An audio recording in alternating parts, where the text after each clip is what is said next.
మునుగోడు జిల్లాలో మునుగోడు నియోజకవర్గంలో 174 గ్రామాల్లో 162 గ్రామాలు తిరిగాను. ఒక గ్రామానికి రోడ్డు లేదు, ఒక గ్రామానికి సరి అయిన స్కూల్ లేదు, ఒక గ్రామానికి వైద్యం లేదు.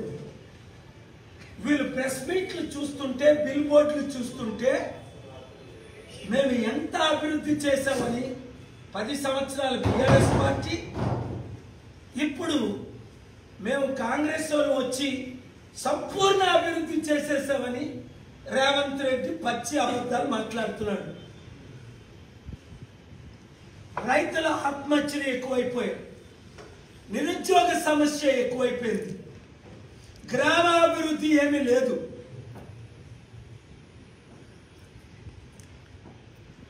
కనీసం ఉచిత విద్య, వైద్యం అన్నది మానవ హక్కులు, అవి కూడా లేవు. కలిసి చేద్దాం, అద్భుతాలు చేద్దామని కాంగ్రెస్ పార్టీ ఢిల్లీలో, తమ్ముడు రేవంత్ రెడ్డి ఇక్కడ గ్లోబల్ పీస్ సమిట్ పెడదాం, లక్షల కోట్లు వస్తాయి, అప్పు తీర్చుదాం, అభివృద్ధి చేద్దామన్న రేవంత్ రెడ్డి 5 సార్లు కలిసి మాయమైపోతున్నాడు, కనిపించటం లేదు. ఎప్పుడూ గొడవలే. ఈ సంవత్సరం అంతా ఒకరోజు రైతులతో గొడవ, బేడీలు వేయిస్తాడు, ఇంకో రోజు సర్పంచులు వస్తే అరెస్ట్ చేయిస్తాడు, ఇంకో రోజు నిరుద్యోగులు ఉద్యోగాలు ఇవ్వండి అంటే అరెస్ట్ చేయిస్తాడు, ఇంకొక రోజు మాకు పరీక్షలు పోస్ట్ పోన్ చేయించండి అంటే లాఠీ చార్జీలతో కొట్టిస్తున్నాడు. ఒక సదాం హుస్సేన్ లాగా, ఒక కదాఫీ లాగా, ఒక డిక్టేటర్ అయిపోయాడు తమ్ముడు రేవంత్ రెడ్డి. చట్ట విరుద్ధంగా సొంత చట్టం పెట్టి జీవో 482 బిల్డింగులు, నోటీసులు ఇవ్వకుండా అనేక బిల్డింగులు. తమ్ముడు బిల్డింగులు కూల్చలేదు. 482 బిల్డింగులు 50,000 కోట్లు విలువైనవి. నేను కోర్టుకెళ్ళి కూల్చినందుకు కోర్టుకెళ్ళి ఈయన చట్టవిరుద్ధం పనులు చేస్తున్నాడని 5 సార్లు ఆర్గ్యూ చేసి కోర్టులో ఆర్డర్ తీసుకొచ్చాను, తెలంగాణ కోర్టు. ఏమని? There is a due process. First you have to identify the illegal act, second you have to give the notice, third you have to give the time for them to respond. There is a law in Indian constitution, article 14 equality. నువ్వు తమ్ముడు బిల్డింగ్లు కూల్చుకుంటా, Nagarjuna building ఎలా కూల్చావు? కేటీఆర్ బిల్డింగ్లు కూల్చుకుంటా, Nagarjuna building లాంటి 482 ఎలా కూల్చావు? మీ Ponguleti Srinivas building, 2 form హౌస్లు కూల్చుకుంటా, ఇతరుల form హౌస్లు ఎలా కూల్చావు? Article 14 violation. నిన్నెవడు కాపాడలేడు.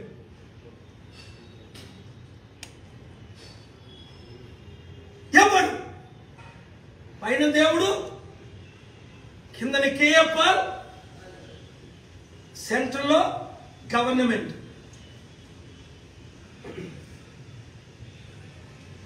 అదే మనం ఫోకస్ చేస్తుంటే తమ్ముడు, ఏ పార్టీకి ఈ సంవత్సరం అయింది నువ్వు ముఖ్యమంత్రి అయ్యి, నేను నీకు మద్దతు ఇచ్చా.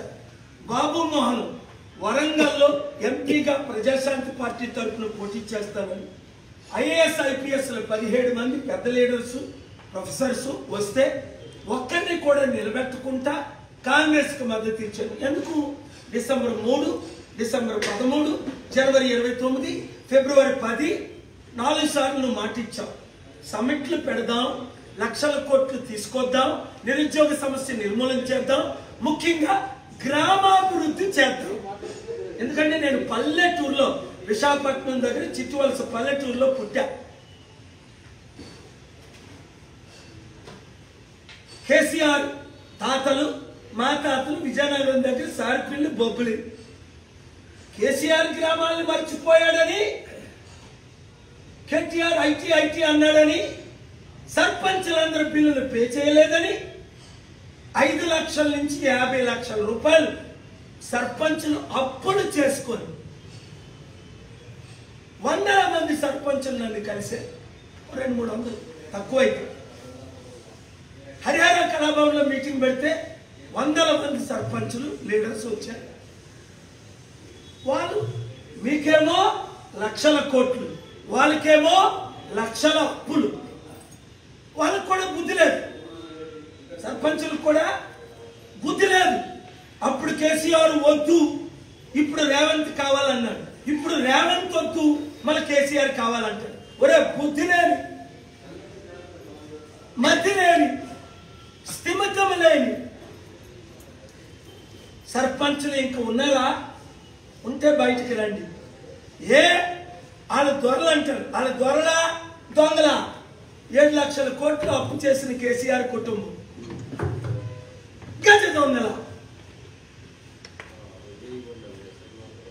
రేవంత్ రెడ్డి వచ్చి ఇప్పుడు RR tax, Revanth Reddy tax అని ఎన్నో కంప్లైంట్లు వస్తున్నాయి. బాధతో మాట్లాడుతున్నా.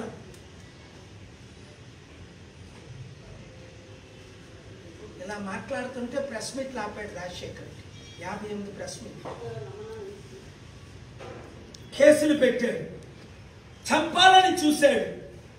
చంపగలిగాడా? ముక్కలవుతావు, నీ ముక్కలు దొరకవని దేవుని శాపాలు పెట్టాడు. ఎందుకు? దేవుడు పంపగా వచ్చాను నేను. ఎవరి కొరకు వచ్చాను? తెలుగు ప్రజల కొరకు. తెలంగాణ ఆంధ్రుల ప్రజలు 15 కోట్ల మంది ఉన్నారు. దేశాన్ని ఎన్టీ రామారావు శాసించాడు, పివి నరసింహరావు శాసించాడు.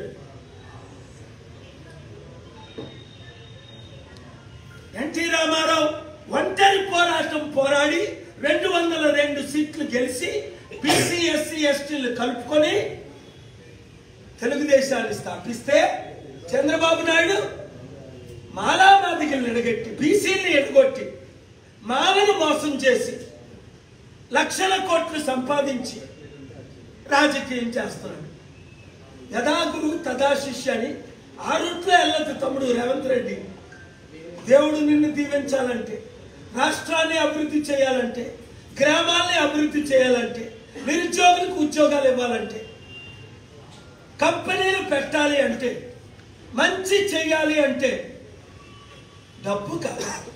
డబ్బు కావాలంటే డబ్బు తెచ్చినాడు ఒకడే ఉన్నాడు ఈ దేశంలో. అందుకే మోదీ గవర్నమెంట్ వాడుకుంటున్నాం. అమిత్ షా, రూపాల, రాజ్నాథ్ సింగ్, నితిన్ గడ్కరీ వాడుకుంటున్నారు. మా దేశానికి డబ్బులు ఇప్పించండి. రేవంత్ రెడ్డి నీ నోట్లో నుంచి నువ్వే కదా పలికావు డిసెంబర్ 3ని. సార్ పరేడ్ గ్రౌండ్స్ లో మీటింగ్ పెడదాం, అద్భుతంగా ఇన్వెస్ట్మెంట్స్ తీసుకుందాం. పక్కన పొంగులేటి శ్రీనివాస్ రెడ్డి, ఉత్తమ్ కుమార్ రెడ్డి పెద్దలందరూ ఉంటుండగా నువ్వే కదా నన్ను అప్రోచ్ అయ్యావు. వెంటనే నేను పొంగిపోయి అక్కడ పొంగులేటి, కోమటిరెడ్డి, ఉత్తమ్ కుమార్ రెడ్డి, భట్టి విక్రమార్క పోటీలో ఉంటే సీఎం పదవికి రాహుల్ గాంధీతో యుద్ధం చేసి రేవంత్ రెడ్డి ముఖ్యమంత్రి అయితే బాగుంటుందని నా పాత్ర నేను వహించాను. నీకు తెలుసు కదా. ఒక్క ఎంపీని 17 మందిలో నిలబడుకుంటా నీకు మద్దతు ఇచ్చాను కదా. నీ చుట్టూ ఎవరైనా వచ్చి కుట్ర పంచితే గుండె గీసేస్తానని పేర్లతో సహాల్ని నువ్వు పిలిస్తే మీడియాలో చెప్పాను, సెక్రటరియట్లో చెప్పాను, అసెంబ్లీకి లైఫ్లో రాను. నిన్ను కలవడానికి నువ్వు పిలిస్తే అసెంబ్లీకి రాలేదా ఫిబ్రవరి 10ని? నీకు నేను ఎంత మద్దతు ఇస్తే నన్ను వాడుకొని వదిలేస్తావా? దేవుని శాపానికి గురవుతావా? ఇప్పుడైనా మార్పు చెందితే మన ఇద్దరం కలుద్దాం. సెంట్రల్లో మీ సోనియా గాంధీ, రాహుల్ గాంధీ, ప్రియాంక గాంధీ నేను ఒప్పిస్తా. ఇప్పటికైనా 35 రోజులు ఉంది. జనవరి 30ని పరేడ్ గ్రౌండ్ లో సమిట్ పెడదాం. లేదా నువ్వు చాలా పవర్ఫుల్ అనుకుంటున్నావు కదా, రాజశేఖర రెడ్డి కంటే 100 రెట్లు తక్కువ, కేసీఆర్ కంటే 1000 రెట్లు తక్కువ. కేసీఆర్ పార్టీ పెట్టి దేశంతో పోరాడి, సోనియా గాంధీతో బీజేపీతో పోరాడి టిఆర్ఎస్ ని గెలిపించారు. ఆయనే ఇప్పుడు 0 అయిపోయింది. ఎవరి పదవి శాశ్వతం కాదు. ఎంత పెద్ద జగన్మోహన్ రెడ్డి సోనియా గాంధీని ఎదుర్కొని 151 సీట్లు గెలిచిన జగన్మోహన్ ఇవాళ ఏమయ్యాడు?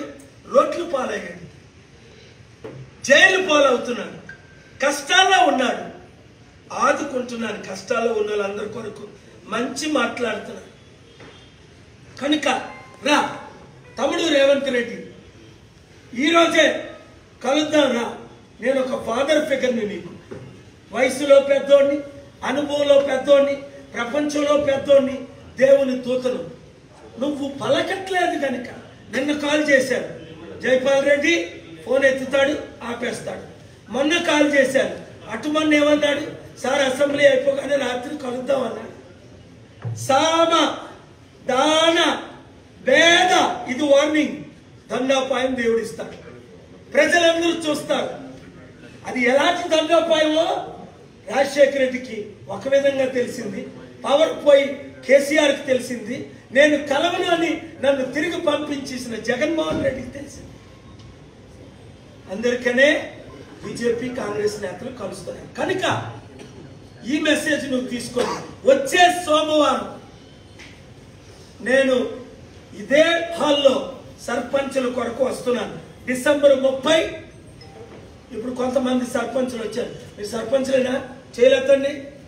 ఎంతమంది వచ్చారు? Thank you. వచ్చే సోమవారం వస్తాను నేను 10 గంటలు 11 గంటలు లంచ్ పాలు. ప్రతి సర్పంచ్ని పిల్లలు 100 రోజుల్లో అభివృద్ధి చేసే బాధ్యత నాది. మీరు బీఆర్ఎస్ తరఫున ఇంత ముందు నిలబడ్డారు, కాంగ్రెస్ తరఫున నిలబడ్డారు, అప్పులు పాలయ్యారు. అవునా కదా? 100 రోజుల్లో మీ జీవితాలు మార్చేస్తాం. జనవరి 30 గెలిచిన వారికి మాత్రమే మద్దతు. ఏంటి ఇస్తాను?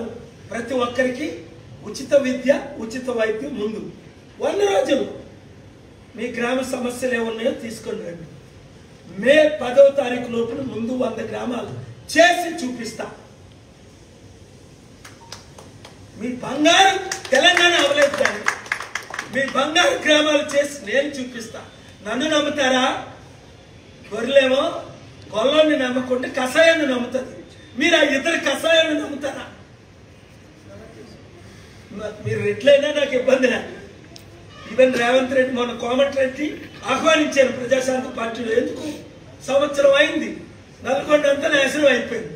రోడ్లు లేవు, ఊర్లు లేవు, తిండి లేదు, పెన్షన్ లేవు, ఇల్లు లేవు, ఇందిరమ్మ ఇల్లు లేవు, సోనియా గాంధీ ఇల్లు లేవు, ఏమి లేవు.